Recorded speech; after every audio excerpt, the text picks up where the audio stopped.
I'm not very bright. Yeah, we need to get her in tight. People couldn't hear her really.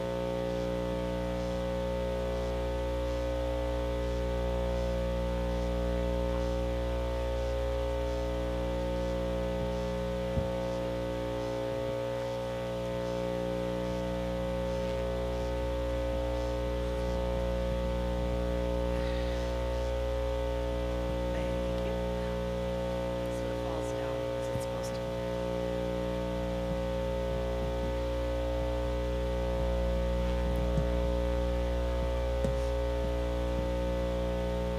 That's better. Yep, that's good.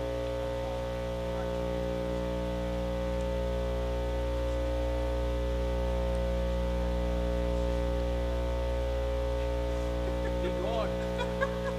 Be gone.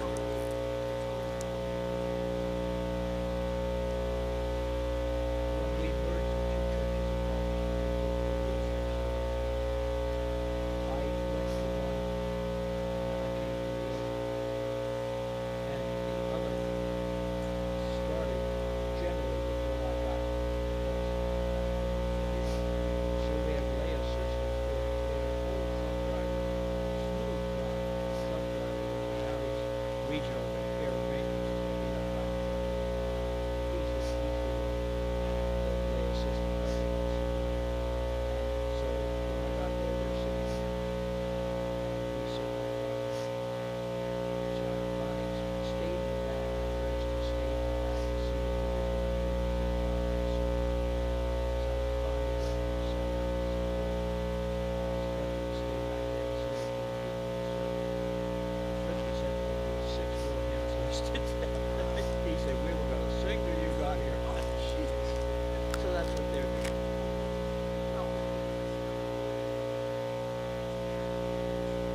Yeah, sure.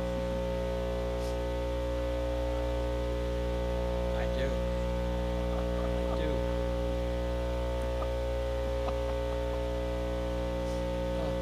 Linda, you want to talk right into the microphone? They don't have it set there. Okay. So, All right. Okay. and I'm getting you a lot to do, and you got some visible names there. Just That's all right. write 'em down. If you want help, I'll help you. Otherwise, just Okay.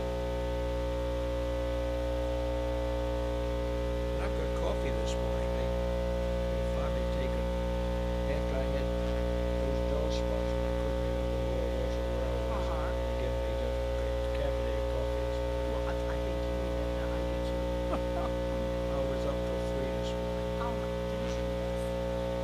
Or just up till please.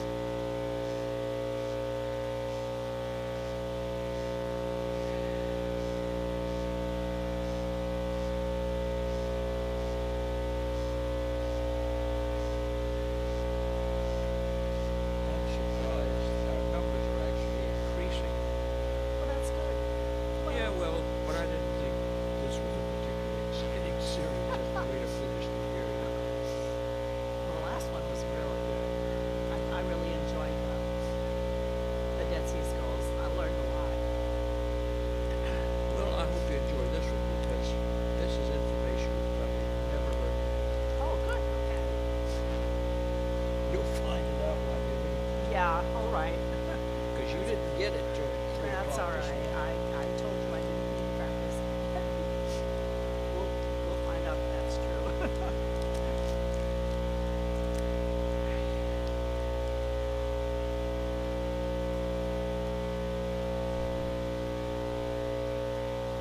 Our lector emeritus is here this morning with us.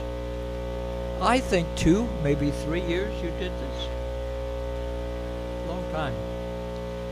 I wanted to say thanks to her and she got out of here without doing it, but we could do it now. Thanks to Sylvia for these many.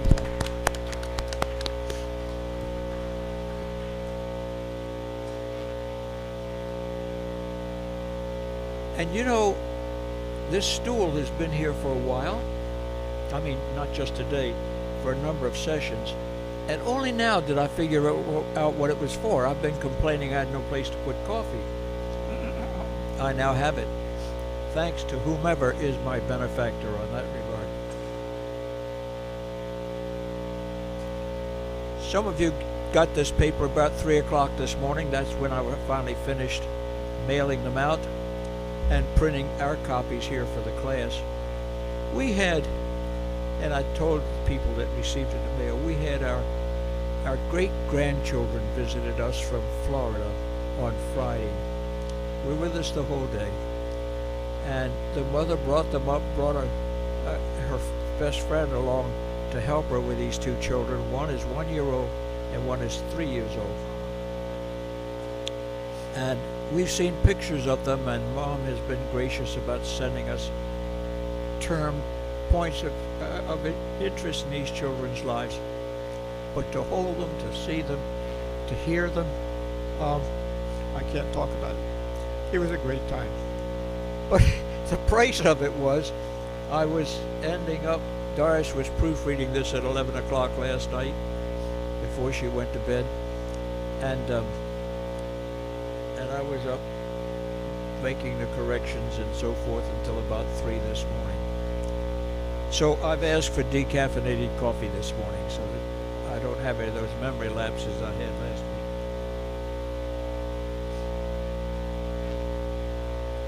We will probably not finish this 10 pages today, and I hope you'll take the time to read it. I hope to share enough with you to make you curious enough to read it. I suspect I will say and tell you things today you've never heard before, because I didn't hear them until I was senior pastor at St. Luke in Silver Spring and said to the professor of history at the seminary, I have to do a weekend retreat on Luther. Can I buy a couple hours of your time to talk to me about the Reformation? He told me things I had never heard, even in seminary days. He now rests in the hands of our Savior. Eric Rich. Some of you remember Eric Rich being with us. And some of this is from Eric Rich. He doesn't know I'm using it, so I'm just stealing it. I don't give him a footnote for it. But at any rate, I hope you hear things you've not heard before. I hope you also understand that the church is a human institution as well, guided and helped by the Holy Spirit, but at the same time has all the flaws and these kind of things that you and I have. These are human beings, which is good news for us, because they believe the grace, and through them we can believe it too. The Lord be with you. And also with you. Then let us pray. Merciful and gracious Lord, you've given us another day. You've given us another Lord's Day. You've given us Linda to read with us. You've given us all these blessings. Now give us open ears and open hearts, and the joy of learning about the church as the institution Jesus gave to us to do the mission of the church and his mission until he comes. Now be with us today. Make us good citizens of our land. Make us good churchmen. Give us sound faith. We ask all these. Give the teacher a little help too. We ask all these things in the name of our blessed Savior, Jesus Christ our Lord. Amen. I will mostly follow the paper this morning, but not always. I'll unravel some of it. And Linda here has got a number of indented paragraphs. They are signals to her that I want her to read these things. Why do I want her to read these things? Because I don't scan a page well anymore. Not even when I'm proofreading on the computer. I start reading a line that doesn't belong with the line I just read. It's 2 or 3 lines down instead of 1 line down. So I have this help, as I had Sylvia before. And Linda, I thank you, and I thank Sylvia again. When Martin Luther nailed the 95 Theses on the church door in Wittenberg, the church has really 3 names. It's All Saints Church, it's the Palace, the Palace Church, and it's also the chapel for Wittenberg University. Wittenberg University in the 16th century is a product of Duke Frederick the Wise, who is the ruler of Saxony in this portion of Germany. And he establishes this university partially in competition with his brother, who already has one in Leipzig that has world renown. So he establishes Little Wittenberg as Wittenberg's university and brings people like a young monk by the name of Martin Luther to its faculty. Luther's there for a while, 2 or 3 years, before something else starts. When Luther in 1517, October 31st, Halloween, right? All Saints' Eve, nails the 95 Theses to the church door. I said theses, it's not feces, it's theses. To the church door at Wittenberg. He had been provoked. It's kind of like sicking a doll. He's a theologian. He's a biblical scholar. He holds a doctorate in both skills. And when the news comes to Luther that a man by the name of Johann Tetzel is headed to his town selling indulgences, Luther, who you may remember from other courses we've taught, had this kind of horrible search for his own sense of salvation. So anyway, Luther's been thinking about indulgences for a while. He's not happy about the sale of indulgences coming to the little town of Wittenberg, because Luther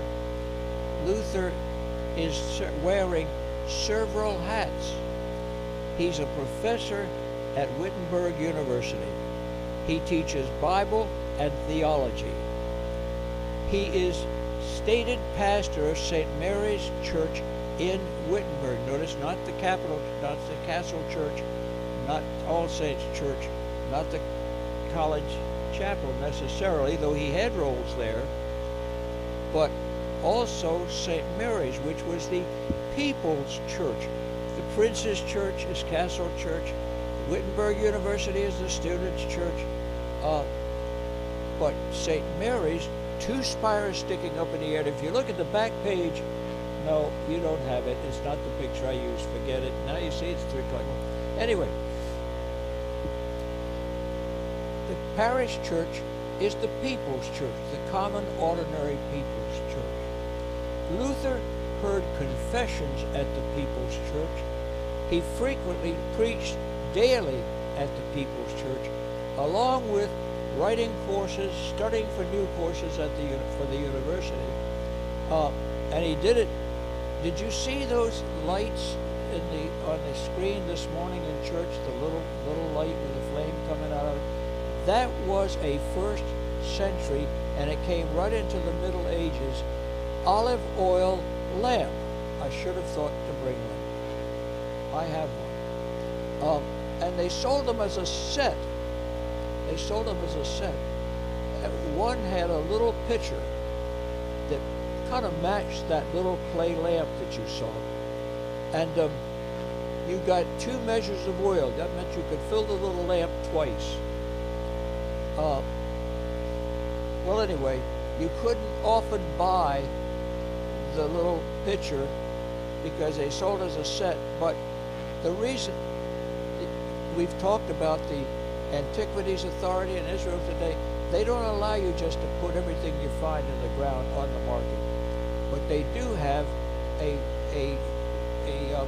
licensed trade in antiquities, which is they let go of things they got more than they know what to do with. And these lamps are one of them. But what you can't buy is the little pitcher that fills the oil, the measures of oil, because there weren't as many of those. When they had a funeral and somebody was put in, gathered unto their fathers, as the phrase goes, in the cave or the tomb, they had a ceremony inside the cave. Can you imagine how many of those little lights you saw on the screen it took to light a cave? Well, there were 50, 100 of them at a time. You didn't need the little pouring things, you just needed the lamps. And when they sealed the cave, the lamps were still burning until the oxygen or the oil ran out. I have a set that are matched, but I'm just glad to have both of those pieces in the small collection that I have. Anyway, back to Wittenberg. Luther does all these things at Wittenberg. He's parish pastor. He's priest to the Duke. He is professor of theology and Bible at Wittenberg University. He has a doctorate in both areas. He is in his mid-30s at this time. He's very young to have that level of education. So he has come to some with his own struggle. He says, you know, if I thought that venerating the relics that Duke Frederick collects for his people to get them out of purgatory, we've talked about that last week, Duke Frederick was a generous purchaser of and displayer of relics for his people, and he would post at the church at Wittenberg. He would post how many total years you could get out of purgatory if you venerated all of the relics in his collection. Well, Luther chafed under that. He wasn't sure he believed it. He probably had venerated them all and he didn't feel any better at all. So, bottom line is, in his own search for peace with God, the relics haven't worked. Now, there's the fellow coming to town, selling indulgences to get relatives out of purgatory, or to buy in advance forgiveness for the sins I'm intending to commit. You could get indulgences for that too. Signed by Pope Leo himself, probably with a printing press, but signed by Pope Leo himself, but also by Johann Tetzel, or one of his salesmen who came with his group. And the salesman came to town with a crucifix, with flag of the Holy Father, with a copy of the indulgence enlarged like a poster. We didn't invent that on television. They've done that for a long time. And they came with a choir, and the choir sang a little ditty when the coin rings in the coffer, out of the soul out of purgatory flies into heaven. And then when the preacher says, you know, for your grandmother that you love so much for her, would you leave her in purgatory? Here today, you can get her out of purgatory. Luther goes berserk. Whether he wrote those 95 Theses on the day of Tetzel's arrival, or whether, having watched the operation, he sat down and started writing, there is a color about them, if you read them, that they're rather hurriedly put together. So we don't know when he wrote them. What we do know from Philip Melanchthon, his sidekick, who was not there because he didn't arrive on Wittenberg's faculty until a year later, and it was good he came because he taught Luther Hebrew, and the end result was they became very close in the Reformation and in their work on the faculty of Wittenberg. So that Philip Melanchthon knew this story about the 95 Theses being nailed to the church door would not be a surprising thing. It shows up from Philip in a speech he made in the year of Luther's death. So some scholars will say there's some aggrandizing going on here. Maybe he didn't nail them to the door, to church doors at all. Well, that would be a bad surprise at College Church in Wittenberg, because they're now in a bronze church door because they had a terrible fire. The original doors were burned. Now the doors are made of iron, of bronze, and those bronze doors have all 95 Theses on those doors. So if it didn't happen, the church would be mightily disappointed. Actually, we know that the university used the church doors to announce inter-faculty debates. That's the life of a university. is disputations, more so in the Middle Ages. So these are originally entitled The Disputations of Martin Luther concerning the efficacy and the appropriateness of indulgences. That's the official title, not 95 Theses that they got together. So, we don't know a lot about this. What we do know, because we have the letter, is that Luther, immediately on the same day as Melanchthon tells the story, Luther, I'd say he mailed, but we know mail wouldn't do it today. It probably didn't do it then either. They had to get across the river to Mainz, to the Archbishop. We're going to talk about him in a minute. The Archbishop is Albrecht, which is Albert in English, and you know, if you want to say Albert when you get to Albrecht, you can say it. Anyway, I put Albrecht, I think, Albrecht. Albrecht is Archbishop of Mainz. He's also Archbishop of Magdeburg. We're going to get to that. Just file it away. So, Luther, faithful son of the church, knows he's stirring the porridge in this church a little bit, because this is a major source of income for the church. So Erasmus, who was a contemporary of Luther, said Luther's had only one major sin. I've read all his works. Erasmus says he has only one major sin. He made the mistake of attacking the underbelly of the church, its treasury. Well, probably a lot of truth to that. You can believe it more when we're through with it. So, at any rate, all this is going on. Luther is a monk who spends the time in confessional booths and classrooms, not a politician, not really all that astute about the structure and inner workings of the church. So Luther sends on the 31st of March 1517 not only his copy of the 95 Theses, but also a cover letter identifying himself to the Archbishop as a very faithful son of the church. And so he's telling his superior what he's doing and saying. We know that because there's a copy of the letter to the Archbishop that is in the public source now, and you can get on internet and ask for it, and you can get it. And he's bending over himself, complimenting an archbishop that he's going to finally say, that damned cardinal. And we're going to get to that in the paper as well. But this is early on.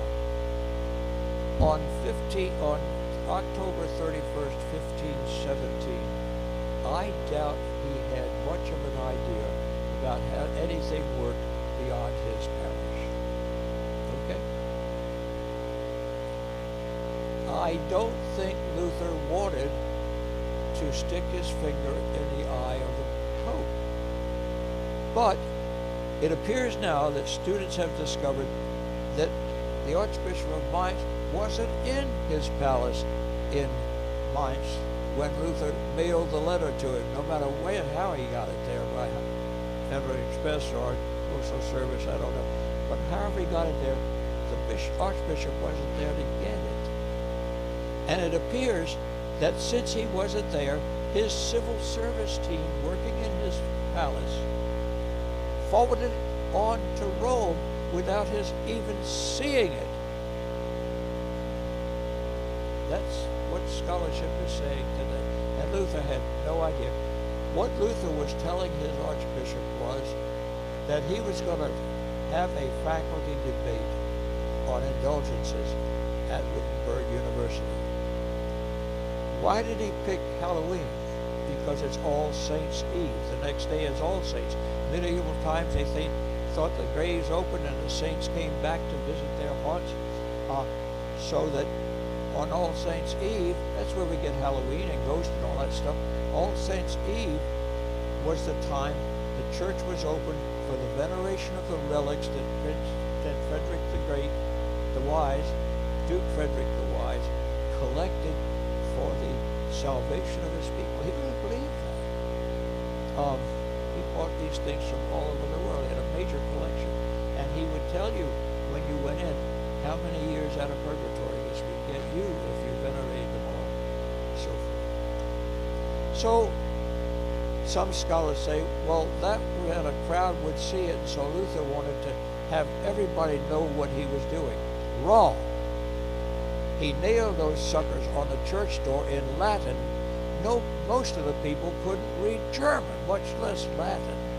He wrote it for the faculty of Wittenberg University and for no one else. Or it would have been written in German. Sounds reasonable, doesn't it? Well, some scholars are unreasonable. So, bottom line is, Luther stepped into something he never intended to step into. He was a faithful son of the church. Died believing that.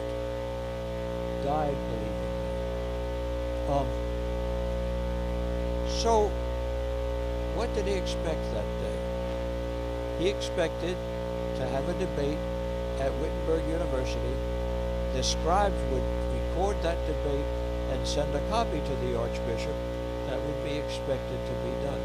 Luther did not expect at that time to do that. Once it was out of Luther's region and out of Luther's hands, Luther changed his intent, and he was saying he wanted to have a gathering of the church to debate indulgences. Since it's out of my hands now, let the church debate it. The Holy Father did what Holy Father traditionally did. Come to Rome, and we'll have that debate. Frederick the Wise, Duke Frederick the Wise, the Elector of Saxony, says, oh no, let the Pope come to Germany. He was a politician. He understood the game. If he goes to Rome, he'll be burned. So, as a result of that, Duke Frederick won't let Luther be released. The Vatican could have sent an army into Saxony and arrested Luther, and you'd have never seen him again. Except Duke Frederick is the elector of Saxony. Now, what was he electing? He's one of the 7 authorities, 2 more times, one of the 7 authorities that will elect the new emperor for the Holy Roman Empire. Now, one of the other 7 is this guy over in Mainz, is the elector of Mainz. He's one of the 7 too. And the Holy Father knows he and his brother, who's also an archbishop, he and his brother are both electors. So between Duke Frederick, Albrecht, and Joachim I, we have 3 of the 7 electors right there, and 2 of them want the person the Pope doesn't want. Duke Frederick does not. So Rome is not going to do anything to Luther that puts them in trouble with Duke Frederick. They need his vote. To shorten that story, they lost the vote anyway, even if they didn't arrest Luther. Charles, the King of Spain, becomes the Emperor of the Holy Roman Empire, which the Vatican did not want. Okay, got that out of the way now. A lot of politics going on here. So, Duke Frederick becomes the protector for Luther. When Luther, at the Diet of Worms, is condemned to death as a heretic, Frederick arranges for him to be kidnapped on the way. He has guarantee of free passage back to Wittenberg, and the emperor can't go back on his word, so they let him go, even though there's a price on his head. Duke Frederick the Wise arranges to have Luther kidnapped. None of this is in your paper. Arranges to have Duke Frederick kidnapped. Duke Frederick arranges to have Luther kidnapped and taken to the Wartburg Castle and hidden there, Most people thought he was dead because he just disappears. Nobody knows where he is except the Duke and some of Luther's closest friends. Now I'm getting off your paper altogether, but I'm trying to talk about all this stuff that's going on and the political intrigue.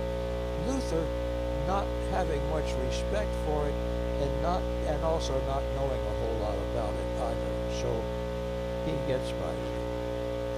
Now, what did he expect? A debate at Wittenberg University.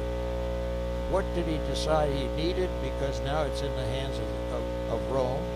Then we need a council of the church to debate it. Duke Frederick says no. Let the Pope come to Germany and let Luther's own people judge him.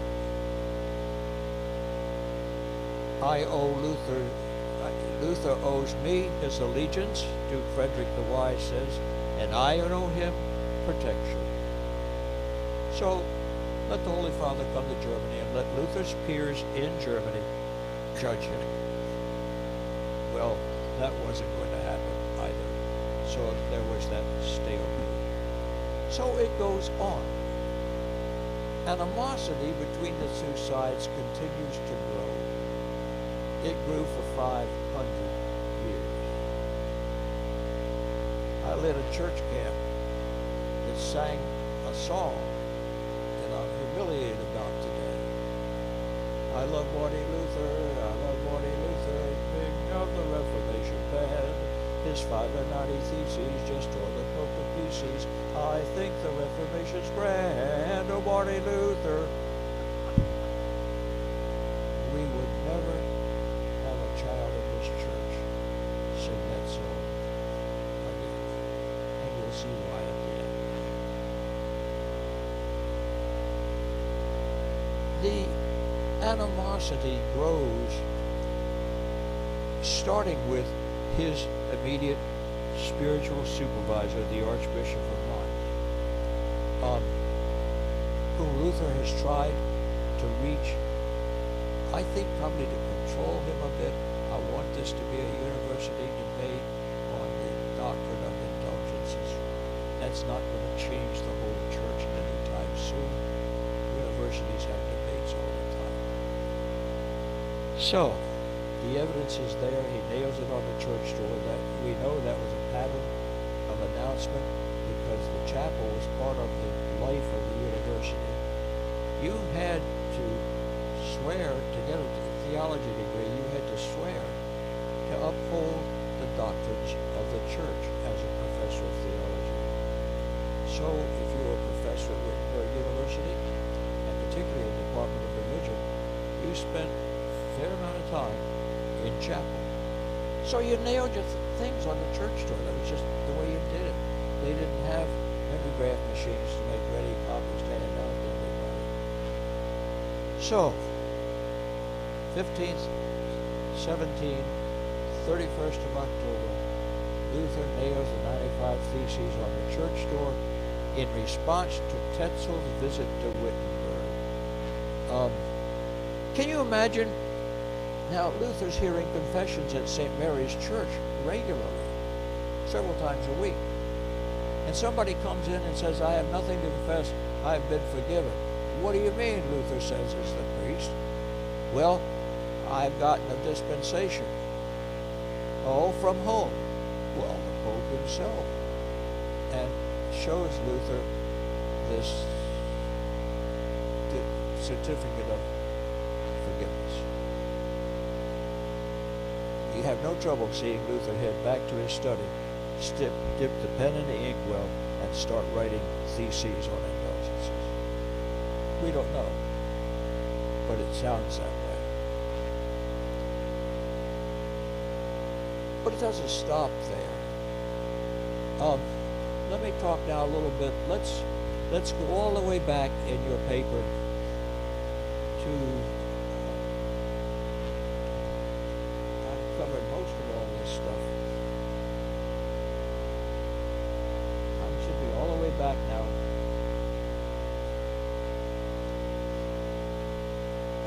To page 5.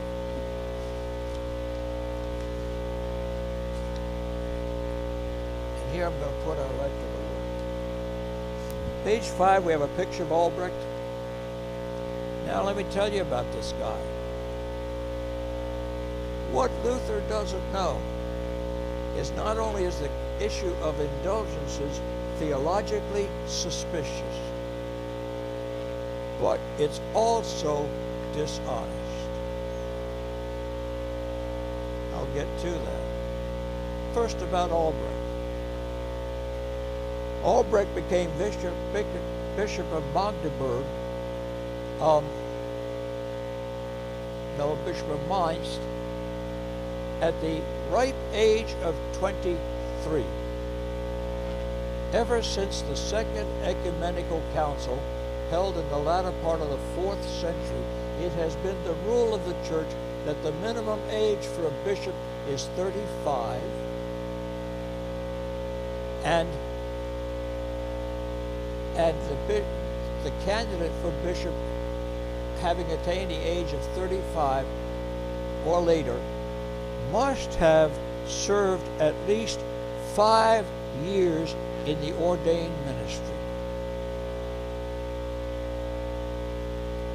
When Albrecht was made Bishop of Magdeburg, he was 23 years old. It was also required that you have an undergraduate degree from a recognized university and a theological degree from a school of the church. Albrecht had neither. So he was not the canonical age of 35. He was not at the time 5 years experienced as a priest, although they ordained him as a priest and made him before they made him a bishop, but he hadn't had the 5 years longevity in the office.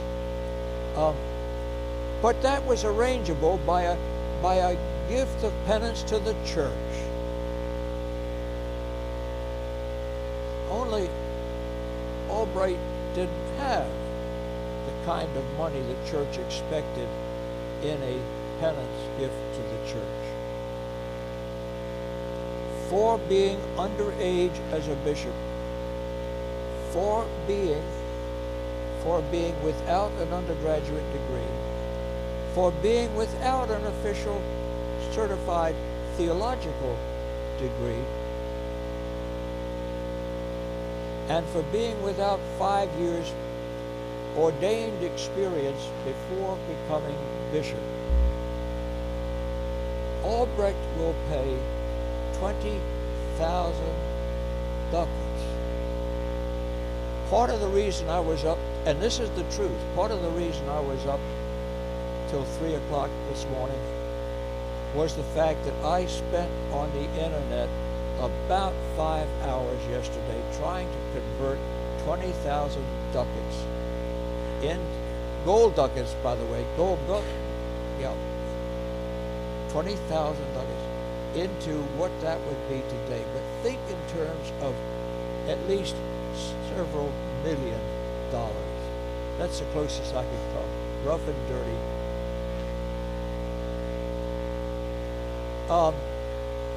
Albrecht came from a good family, and therefore they could have put up a bit of that money, but they couldn't have put up anything like that.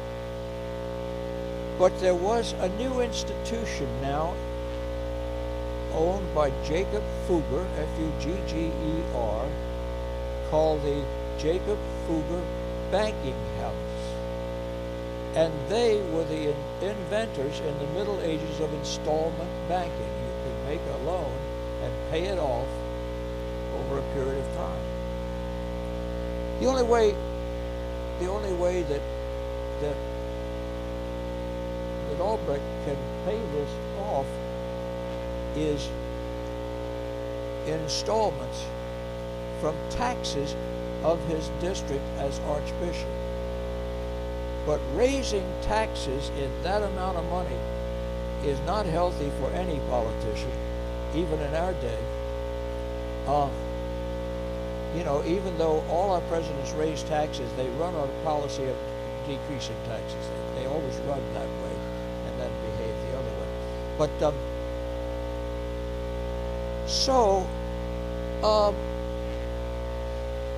let's go down to the middle of page 5 and show the great plan that Albrecht has to first paragraph, right in the middle of the page, in 1514. In 1514, Albert suggested to Pope Leo X that a special indulgence be announced in his 3 dioceses, as well as in his native diocese of Brandenburg, and that half of the income should be used for the construction of the new St. Peter's Basilica and half for Albert's own cash register. The papal bull was issued on 31 March 1515. The indulgence was entrusted to Albert in 1517 for publication in Saxony and Brandenburg. It cost him the considerable sum of 10,000 ducats, and Albert employed Johann Tetzel for the actual preaching of the indulgence. Okay, now look what we've got. Pope Leo X will sign it so it looks to all of heaven like it's coming out of Rome, but where it's really coming out of is Magdeburg. And where it's really coming out of the guy who has neither a degree in theology nor an undergraduate degree, who does not have the canonical age requirements, has not had the experience of a parish priest for 5 years. This guy who has none of the requirements for these offices, because he wants both archbishoprics. And it's his idea, not Leo's idea. And only half of the money that they say is being collected for the rebuilding of St. Peter's Basilica in Rome, only half of that money is earmarked for St. Peter's.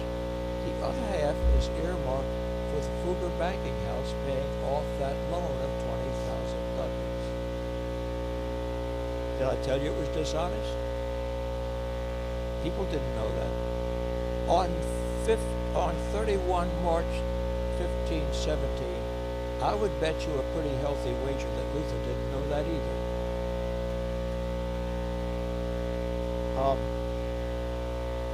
That was not part of the publicity. But there it is, and I wanted you to hear it copied verbatim out of a Wikipedia coverage of Albrecht. Well, there were other issues as well, though Luther didn't hound this one very much. Priests were not then and are not still allowed to be married except under very unusual circumstances. It takes another dispensation that you might have to pay for. At any rate, Albrecht is not married, but he's living with a concubine with whom he has children, as everybody else, and it is in every sense pretty much a marriage. He will have in his lifetime 2 concubines, and the skeleton of the second he saves along with his other relics.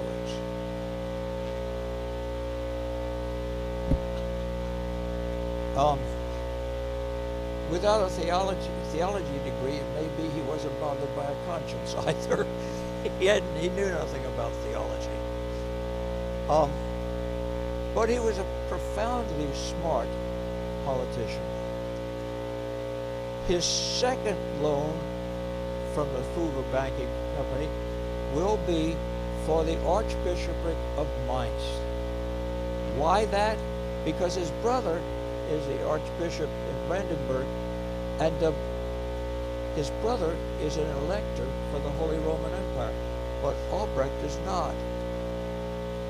So if he gets the Archbishopric of Mainz, he gets the elector's role as well, and is the vice chancellor of the whole darn state of Saxony, which means his signature is needed with the emperor's signature. Power. The brother, the elder brother of the Archbishop, Albrecht, is a vicious opponent of the Reformation. Albrecht is not. While he goes through the things of joining the associations that gather to stop the Reformation, Albrecht seems more of a mind to make peace somehow. But let's first read the gossip about his non-marriage, second paragraph. Like other high-ranking clergymen of his time, Archbishop Elbert lived in concubinage, You were able to say that, I wasn't. gave his lovers gifts, and favored his children as far as possible without causing much offense. Recent research assumes that he lived in a marriage-like relationship, at first with Elizabeth Blaise Schutze from Mainz, and then with the Frankfurt widow Agnes Pless née Strauss. With Blaise Schutze, he had a daughter named Anna, whom he married to his secretary, Joachim Kirchner. On March 24th, 1518, Albrecht was consecrated as cardinal by Pope Leo X. Though he was esteemed by the church as a priest, twice as archbishop, and finally as a cardinal, it is said he feared for the peace of his mind in heaven, and collected more than 8,100 relics and 42 body skeletons, One of which was one of the concubines. which needed to be stored. However, these precious treasures, known as the Hull Sanctuary, indirectly related to the sale of indulgences, which had triggered the Reformation a few years before, because it should attract pilgrims willing to pay. Then the cardinal and the Catholic members of the town council wanted to repress the growing influence of the Reformation by holding far grander masses and services in a new church dedicated solely to the Blessed Virgin Mary, whose excessive worship Luther disliked. And I have given you a footnote to that saying, I would doubt that last statement, because some of Luther's most emotional and moving preaching was on nothing less than the Feast of the Blessed Virgin. So, at any rate, as you see here, I mentioned already Joachim I, and his appears to have exerted himself. Well, just read us the paragraph. There is some evidence that besides the facts of the enmity between these two churchmen, the cardinal at times might have welcomed a milder relationship. Again, we quote Wikipedia. Albert's hostility towards the reformers, however, was not so extreme as that of his brother Joachim I, and he appears to have exerted himself towards peace, although he was a member of the League of Nuremberg, formed in 1538 as a counterpoise to the League of Schmalkalden. New doctrines nevertheless made considerable progress in his dominions, and he was compelled to grant religious liberty to the inhabitants of Magdeburg in return for 500,000 florins. In his later years, he showed more intolerance toward the Protestants and favored the teaching of the Jesuits in his dominions. So that brings you up on the elder brother of Albrecht. Now, then Luther calls off and gets married. Luther does it legally. He gets married. He marries a former nun. Now we have two problems. You would expect his superior, who had foregone marriage with two concubines, you would expect him to have censured Luther for breaking the rule on marriage for ordained priests of the church. And then, no less than to cause the breaking up of a whole convent and marrying off the former nuns to reformers. You would expect Albrecht to come down hard. on Luther. Well, let's read what really happened on the next page, 7. Martin Luther, as well as many of his friends, was at first unsure of whether he should marry. Philip Melanchthon thought that this would hurt the Reformation by causing scandal. Luther eventually decided that his marriage would please his father, rile the Pope, cause the angels to laugh, and the devils to weep. 26-year-old von Bora and 41-year-old Luther married on 13 June 1525 before witnesses including Justus Jonas, Johannes Bugenhagen, and Barbara and Lucas Cranach. A small wedding breakfast was held the next morning, and a more formal public ceremony on 27 June, presided over by Bugenhagen. Now let me break in just a moment. You see the name Lucas Cranach? Lucas Cranach is the stated photographer of the Reformation. His painting studio gives us tremendously well-executed artwork of the reformers, of the places of the Reformation, of illustrations and publications. He had a whole operation. What I didn't know was you should have drunk it, Schneider. Anyway, what I didn't know was that Lucas Cranach and Cranach, the elder and the younger, they were the father and a son plus their staff, was also pretty much, thank you, I'm all right. It's black, it'll dry and smell.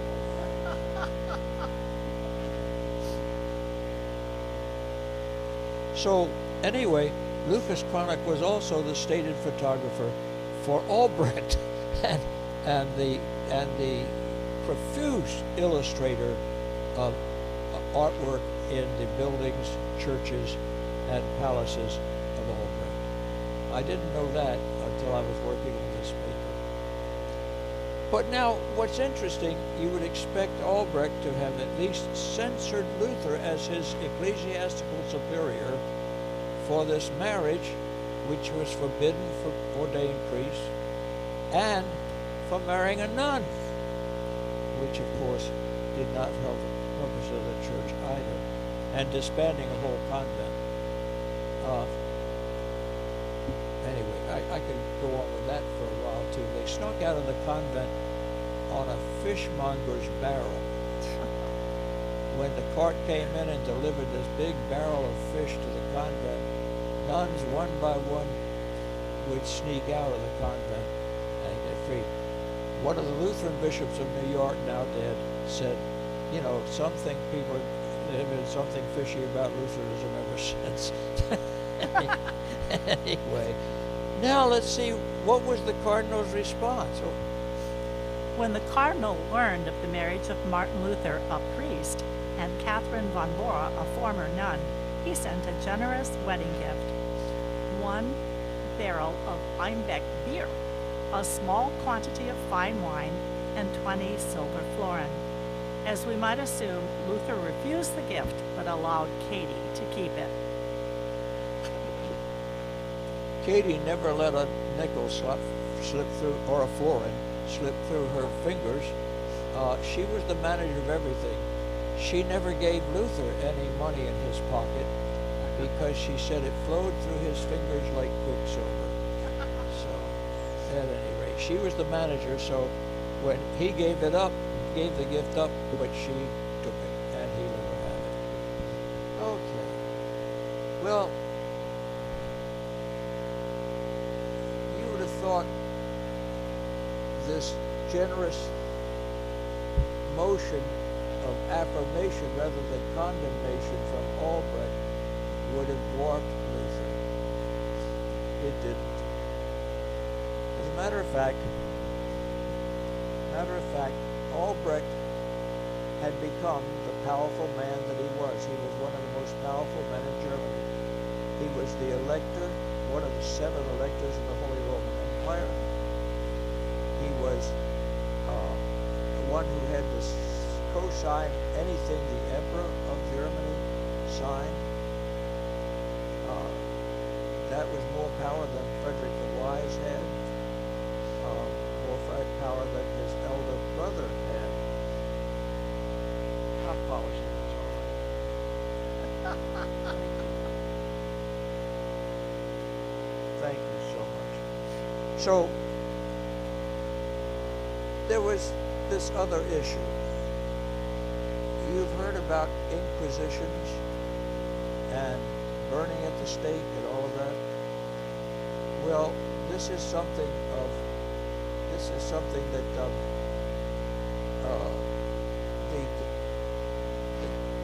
the cardinal. And by the way, now he was made cardinal 2 years in 1518. 1 year after Luther published the 95 Theses, Albrecht was made cardinal. Ultimate disregard. So the other side was that the Roman Catholic Church had this sense of its own system of justice. That was the courts that condemned people as heretics and burned them at the stake.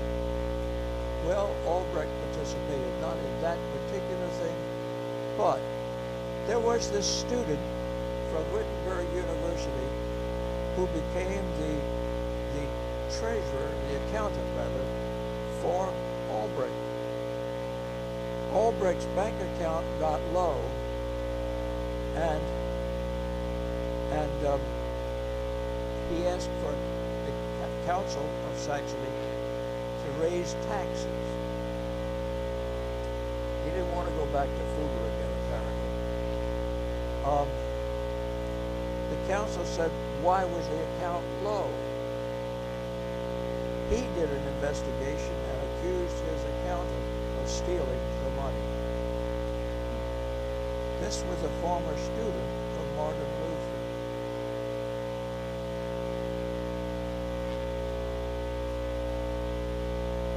He put the man denied it. He put him under torture. He broke under torture and confessed. As soon as he was not in torture, he denied that he had done it again. He was sentenced to be hung. He was imprisoned in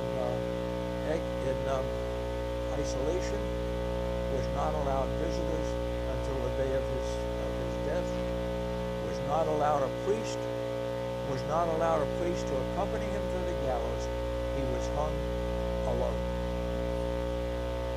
Martin Luther went with him.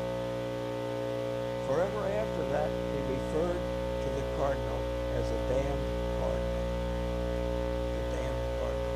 He did it from the pulpit repeatedly, including the day before and the day of his death in his hometown. So that's where the phrase, the damned cardinal, comes from. He never gave it up. And anytime he referred to the cardinal in his preaching, which he made a point of doing, and of course he published things like newspaper articles and editorials, which people sucked up about the damned cardinal. I titled that section that way just because I ran over a chapter in a book called That Damned Cardinal. And I thought, what in the world would cause Luther to do that? I found out, and I just told you. Can we go on now for just a couple minutes to say, for 500 years, we fought. We had those moments when friendships broke through, when people on both sides, Lutheran, Roman Catholic, Protestant, Roman Catholic, became friends, established communications and relationships. But overall, it was we had a National Council of Churches. The Roman Catholic Church sent observers, but it never joined, because it didn't recognize that there was another church. This went on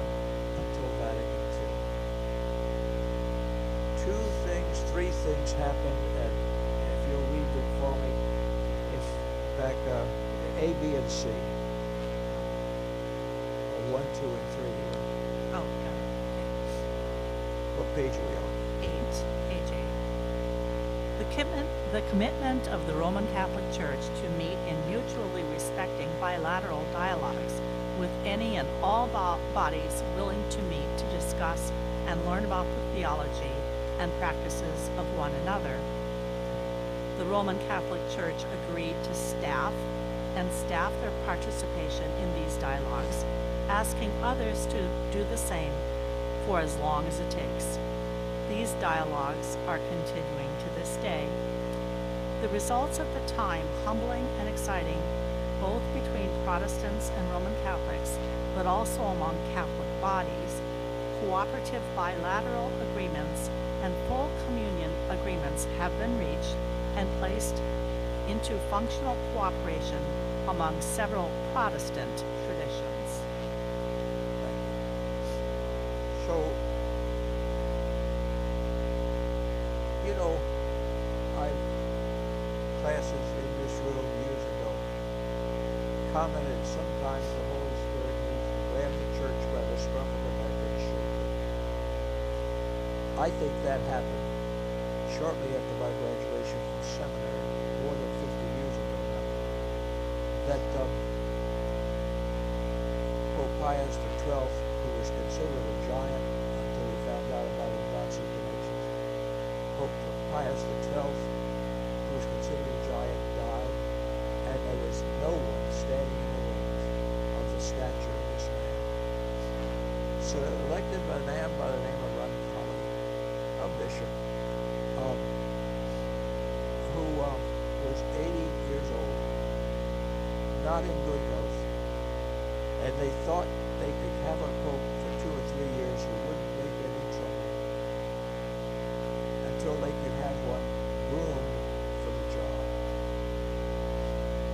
That pope was the one who took the name John the 23rd, the one that wouldn't cause any trouble. He lived about 10 years, longer than they expected, longer than they wanted. And he announced his intent to call an ecumenical council, and Vatican said, "You can't do that." He said, "I can so, I'm the bishop, I'm the pope, I can do it." And he did it. He started calling Protestants our separated brethren. Take it out of ecclesiastical, our separated brothers and sisters. Not heretics, not non-Christians, our separated family. He started that before Vatican II ever met. He established in Vatican II that the church needed to have a new ecumenical outreach. Remember I told you they didn't ever join the National Council of Churches in any country. They sent 1 or 2 priests in garb, but they weren't members of, because this was heresy. It was that simple. John the 23rd convened the Second Vatican Council. There'd been a first. It never finished, as a matter of fact. There'd been a first, then he convened the Second Vatican Council.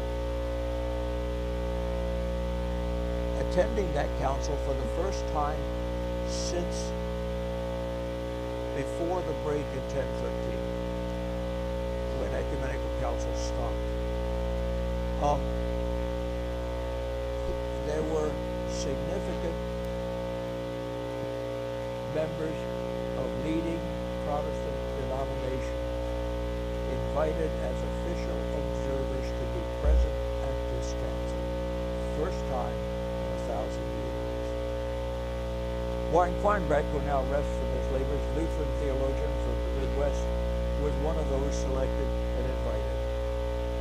Queinbeck and his sidekick were walking in St. Peter's Basilica, where it was held, and said, "You know, it's a funny feeling to know that our questions started the mortgage on this place." Anyhow, when all was said and done and the dust had settled 3 years later, one of the actions of the Vatican Council was that the Church must establish ecumenical relationships with other Christians. It suggested doing it by bilateral agreements. We had councils of churches. You can't settle anything with 55 members with 55 different opinions. Bilateral councils will meet. And they'll meet together long enough that they earn each other's respect. And the purpose will be not to criticize, but to listen. This is all Vatican Council. And they agreed to meet anybody, any place who will sit with them and talk with them about their faith. And they will talk about theirs. That was the contract. If you'll turn the page, and we're out of time, if you'll turn to getting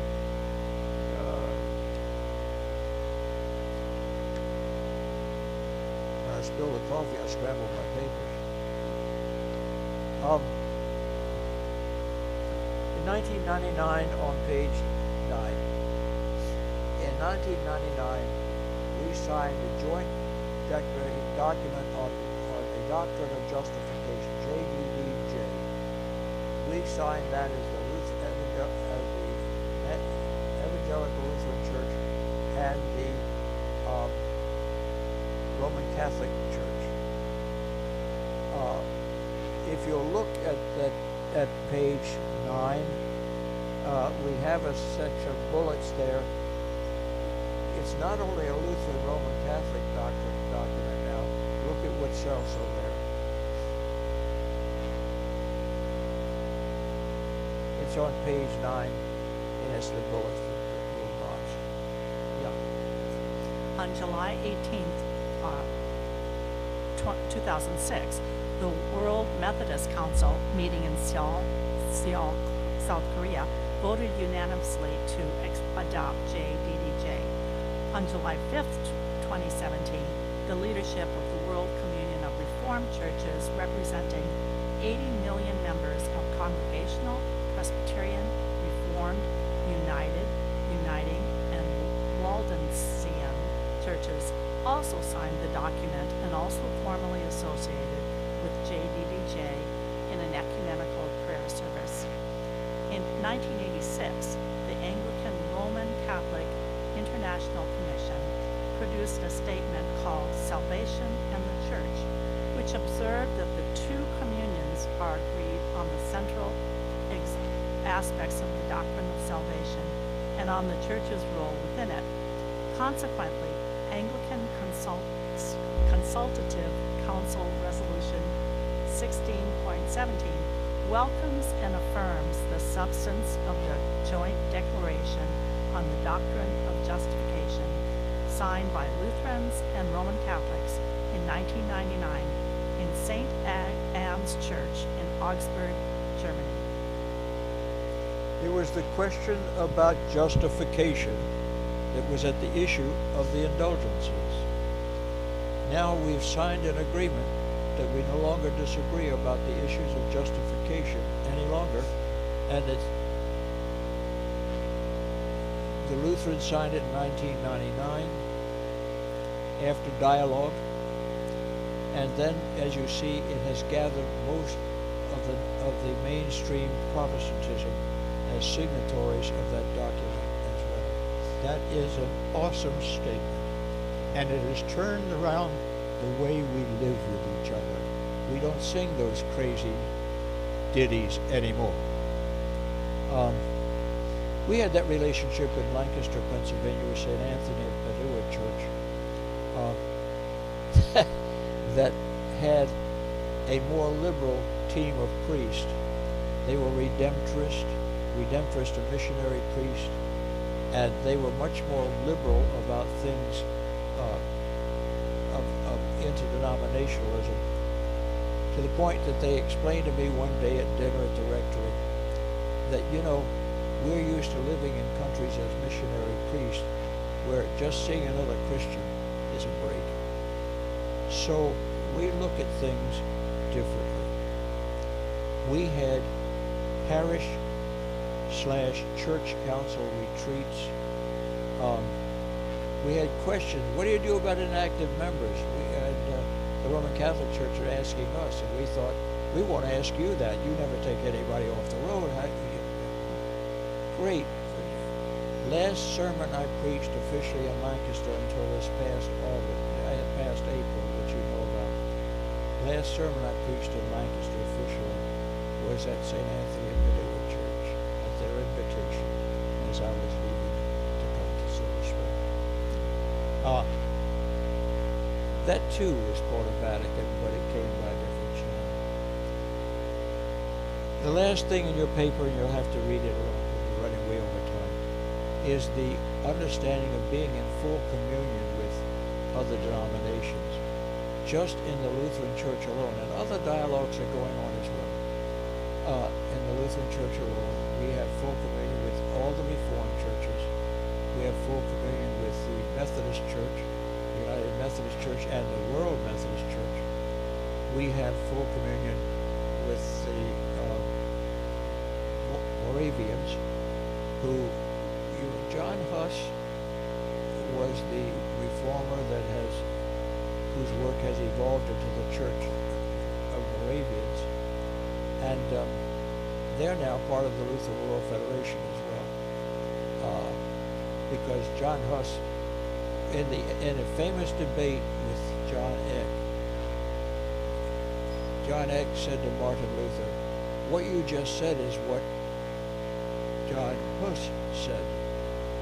And Luther's response was, "I don't care who said it, it's right."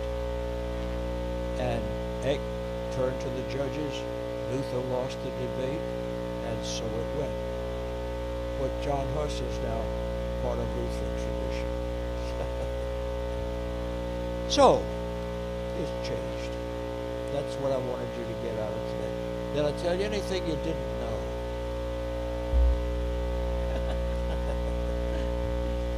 All right. Next week we'll talk about Thanksgiving, and the following week we'll talk about Christ the King Sunday, and then it will be Advent, and we'll talk about the gospel message without Matthew and Luke. How did St. Paul do it? Okay? All right. Thank you very much.